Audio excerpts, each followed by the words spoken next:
Le film s'ouvre la nuit du Nouvel An à Baltimore, où plusieurs fêtes battent leur plein et où les gens boivent et s'amusent. Mais soudain, les festivités tournent au cauchemar lorsqu'un mystérieux tireur embusqué commence à tirer et à tuer à distance. Non loin de là, nous faisons la connaissance d'Eleanor, une jeune policière débutante, qui se retrouve au milieu d'une petite altercation entre le propriétaire d'un bar et un client ivre. Soudain, elle reçoit un appel urgent ordonnant à toutes les unités engagées dans des missions non critiques de se rendre sur une place voisine. Eleanor se met immédiatement en route et nous apprenons que le tireur impitoyable a déjà fait 25 victimes, dont 17 ont été déclarées mortes. La police découvre ensuite que toutes les balles ont été tirées depuis un certain appartement situé au 17e étage du quartier. Mais au moment même où ils font cette découverte, cet appartement explose soudainement, plongeant tout l'immeuble dans le chaos. Les résidents terrifiés commencent à fuir, pris de panique. Pendant ce temps, Eleanor, stupéfaite, commence à enregistrer une vidéo au cas où le tireur tenterait de s'échapper avec la foule. Peu après, la police et les pompiers se dirigent vers l'immeuble en fumée, avec Eleanor parmi eux. Ils pénètrent rapidement dans l'appartement qui a explosé et découvrent que personne n'y est mort. Pendant ce temps, Eleanor a du mal à respirer à cause de la fumée et perd brièvement connaissance. Mais un inspecteur nommé Mac lui donne rapidement un masque à oxygène et l'aide à se stabiliser. À ce moment précis, le chef des enquêtes du FBI, Geoffrey Lamarck, arrive, et l'équipe l'informe que l'appartement appartient à un Norvégien qui se trouve actuellement à Oslo.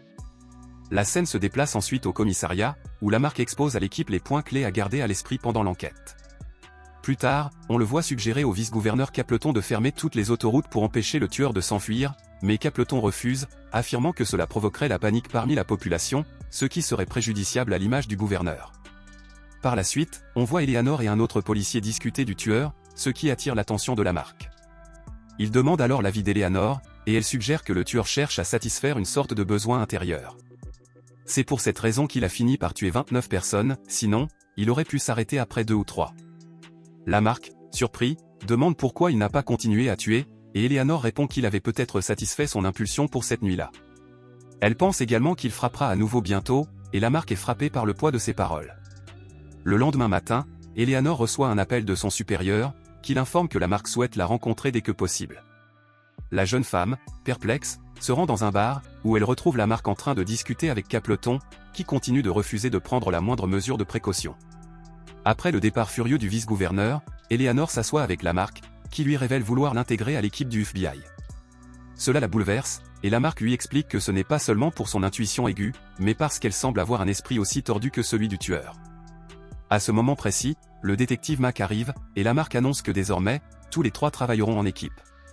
Par la suite, le trio se rend à la morgue et une vague de terreur glaciale les envahit alors qu'ils se trouvent face aux 29 corps sans vie des victimes. Ils se rendent compte que le tueur est hautement qualifié et probablement issu d'une formation militaire, car aucune personne ordinaire ne pourrait tuer autant de personnes avec une telle précision. Lamarck remarque qu'elle varie en termes de race, d'âge et de sexe, ce qui signifie qu'il n'y a pas de schéma ou de lien clair. À ce moment précis, un agent fait irruption dans la pièce et annonce de toute urgence la nouvelle choquante, la police a retrouvé le meurtrier. Plus tard, on voit le trio arriver sur les lieux, où l'équipe du SWAT encercle déjà un immeuble. Un autre agent du FBI, Frank, révèle que le suspect est un adolescent qui vit juste au-dessus de l'appartement qui a explosé. Pendant l'interrogatoire de la police, il s'est enfermé à l'intérieur et a menacé de tuer tout le monde.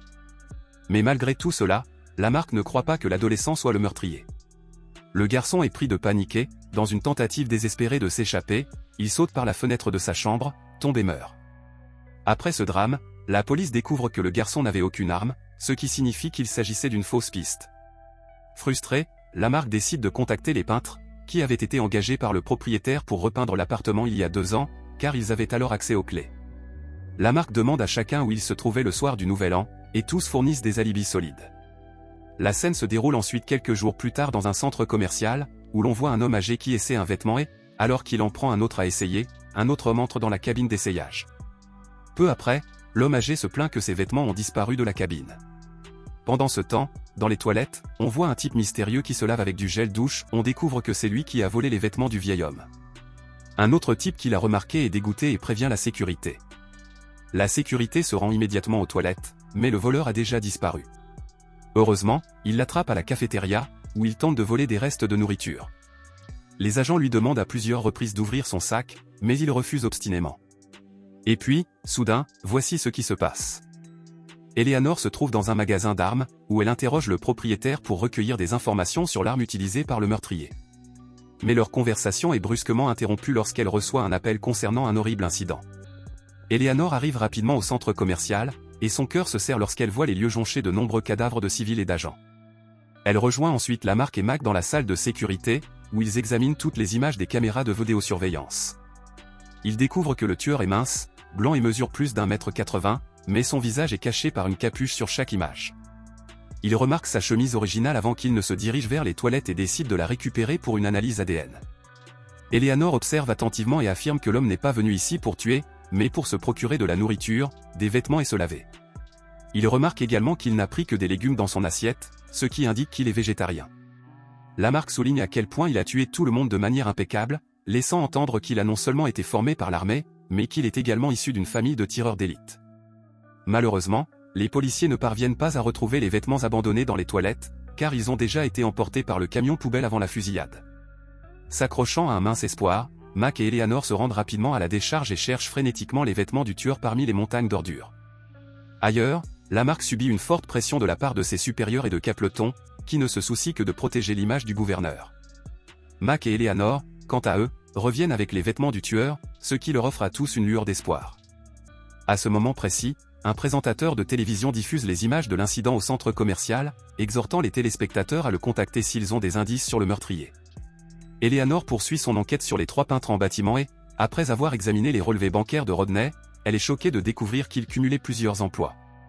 Les résultats des analyses de laboratoire sur la chemise du meurtrier arrivent également, révélant plusieurs traces de cheveux fragiles, couramment observées chez les personnes ayant subi de graves blessures à la tête. Le lendemain, une commission disciplinaire accuse Lamarck d'incompétence et d'avoir pris une série de mauvaises décisions qui ont causé la mort de nombreuses personnes. Lamarck tente d'expliquer que ce n'était pas sa décision, mais le haut fonctionnaire insiste sur le fait qu'il lui incombe de garder le contrôle puisqu'il est le responsable. Il souligne même que Lamarck a recruté Eleanor, qui avait auparavant été rejetée par le FBI et avait des antécédents de toxicomanie. Lamarck tente de défendre Eleanor, mais il est clair que les hauts responsables ne sont pas intéressés par la logique, car ils ne veulent qu'un bouc émissaire sur lequel rejeter la faute. Après une réunion longue et intense, Lamarck et Eleanor sont tous deux démis de leurs fonctions et écartés de l'enquête. De retour chez elle, Eleanor est anéantie par la tournure prise par les événements et s'effondre dans une dépression nerveuse totale. Puis, soudain, elle a un moment de lucidité et se précipite pour rencontrer Rodney au milieu de la nuit. Elle le confronte immédiatement au fait qu'il cumule plusieurs emplois, laissant entendre qu'il confie du travail à d'autres, dont l'un pourrait être le meurtrier. Rodney nie tout au départ, mais lorsque sa femme lui crie de dire la vérité, il finit par accepter d'avouer. Par la suite, Eleanor convoque également Lamarck, et Rodney avoue qu'il avait l'habitude d'embaucher des immigrés, d'anciens détenus et des hommes que personne d'autre n'aurait embauchés. Ces gars-là travaillaient pour presque rien, mais Rodney leur apportait leur déjeuner tous les jours. Il a révélé qu'il y avait un homme en particulier, nommé Dean, qui était végétalien et ne mangeait ni produits laitiers ni viande. Lorsque Rodney lui a demandé pourquoi, Dean a expliqué qu'il avait travaillé dans un abattoir et qu'il avait depuis cessé de manger de la viande. En entendant cela, les agents ont immédiatement appelé un portraitiste et Rodney a aidé à créer un portrait robot de Dean. Comme il n'y a que 3 abattoirs en ville, les agents décident de tous les visiter dans leur quête désespérée du meurtrier.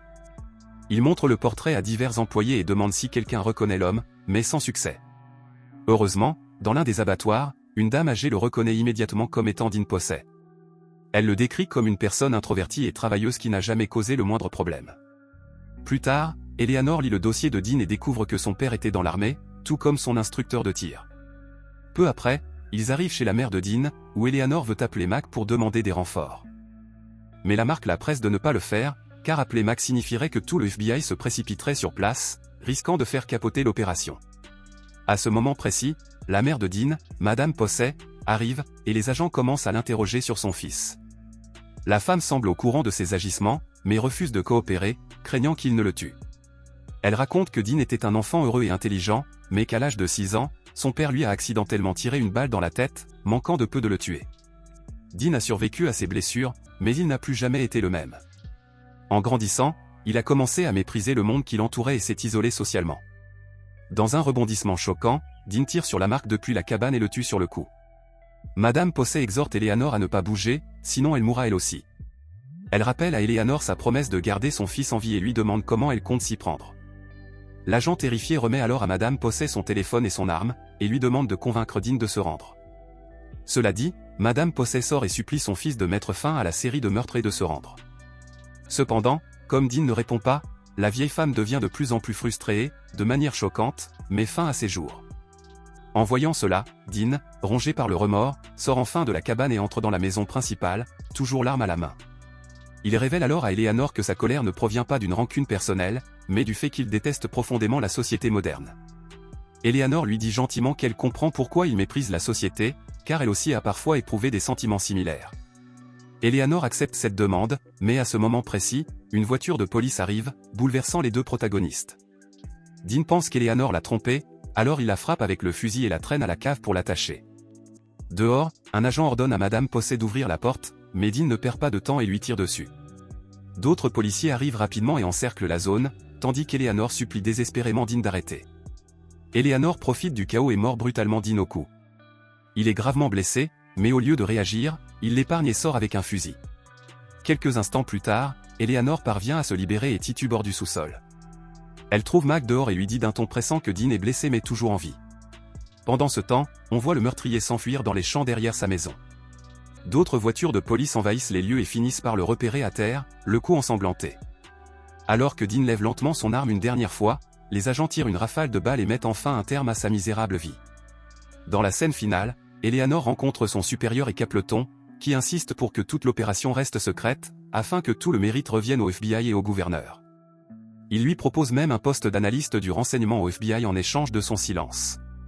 Cependant, Eleanor refuse d'accepter leurs conditions et demande que la marque reçoive à titre posthume la médaille du courage et que sa pension soit versée à sa femme. Elle exprime également le souhait de devenir agent spécial plutôt que simple analyste. Ses supérieurs acceptent ces conditions. Le film se termine avec les responsables partant pour une conférence de presse, tandis qu'Eleanor rentre seule chez elle, encore sous le choc et hantée par la mort de la marque.